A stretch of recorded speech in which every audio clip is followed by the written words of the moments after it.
Baru-baru ni kecoh sikit. Baru-baru ni Merry Christmas dengan Happy New Year. Kita kena ingat satu prinsip daripada akidah Islam adalah al-wala wal-bara. Al-wala'u wal-bara. Maksud al-wala iaitu al-hubb wan-nusrah. Cinta dan memberi sepenuh ketaatan dan bersiap sedia untuk memberi ketaatan kepada sesuatu yang kita cinta. Siapa kita cinta? Umat Islam cinta siapa dia? Umat Islam. Allah, Rasul. Kemudian orang-orang yang beriman.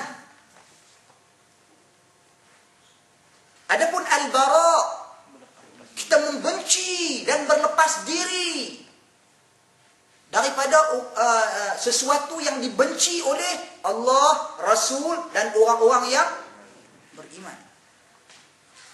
My New Year, my apa dia? Merry Christmas. Kita orang pertama gantung stokin Pak Umar.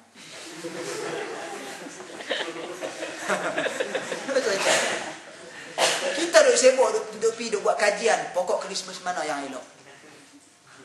Kita duk buat ucapan, mendahulukan ucapan Merry Christmas, Merry Christmas atas alasan wa idza huyitum bi tahiyatin fahayyu bi ahsana minha aw rudduha.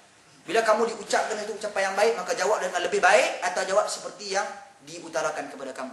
Seperti dinyatakan kepada kamu. Jadi boleh ucap, dia berkata. Siapa kata boleh ucap? Ada beberapa orang tokoh masa kini tapi pandangan ini bercanggah dengan prinsip Islam al-wala wal-bara. Tak kira tok lebar mana kata pun, serban besar mana pun, panjang mana pun ekor dah. Ceboy mesti. Tak kira siapa pun atas muka bumi ni, bila bercakap itu perkataan yang menyanggahi Al-Quran Sunnah. Tadi baru kita kata, kita bukan ikut rijal, kita ikut kebenaran. Hebat tahu mana dia tulis buku tahu mana, dia berjalan satu dunia, perkataan dia diterima satu dunia, dia terkenal satu dunia, dia dikatakan oleh dunia ni ulama dunia. Tapi dia menyanggahi prinsip Al-Quran dan Sunnah, prinsip akidah Islam al-wala wal-bara. Ini penting al-wala wal-bara. Kejayaan al-wala dan juga al-bara ini telah dibuktikan oleh Nabi SAW. Islam, berjayanya Islam dengan al-wala wal-bara, berjayanya didikan Nabi SAW terhadap para sahabat radhiyallahu anhum ajma'in, memupuk benih-benih tauhid, memupuk benih-benih wala dalam jiwa sahabat-sahabat Nabi di Mekah. Apabila tiba di Madinah, apa yang berlaku pada sahabat? Mereka ini jadi orang yang sami'na wa ata'na. Tunggu dengar aja. Nama kata perintah mai terus buat. Ini satu kejayaan dalam al-wala. Al-bara, kejayaan Nabi SAW mendidik sahabat, jauhkan daripada perkara-perkara yang tak elok. Jauhkan daripada perkara-perkara yang mungkar, perkara-perkara yang menyanggahi perintah Allah Subhanahu wa taala dan Rasulnya. Kalimah la ilaha illallah juga terdiri di dalamnya al-wala wal bara. Kita memberi wala hanya kepada Allah dalam kalimah tersebut. Dan kita bara, berlepas diri daripada semua jenis-jenis Tuhan yang manusia katakan. Al-wala wal bara juga. Merry Christmas. Ini syiar agama apa ni? Kristian, syiar mereka. Walaupun di barat, ada kawan saya, dia daripada UK, dia belajar di UK. Dia kata sekarang ni dah jadi kebiasaan.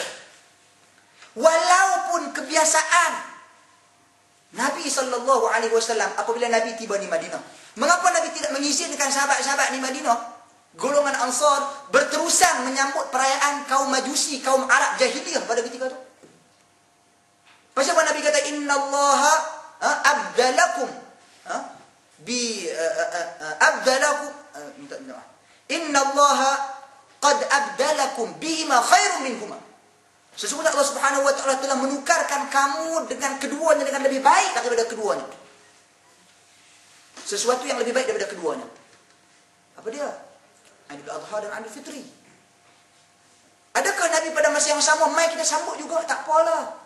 Sebagai satu adatnya. Sebab apabila ditanya oleh Nabi, dia kata ini nenek moyang kami duk sambut. Dah jadi macam satu adat dah. Kebiasaan.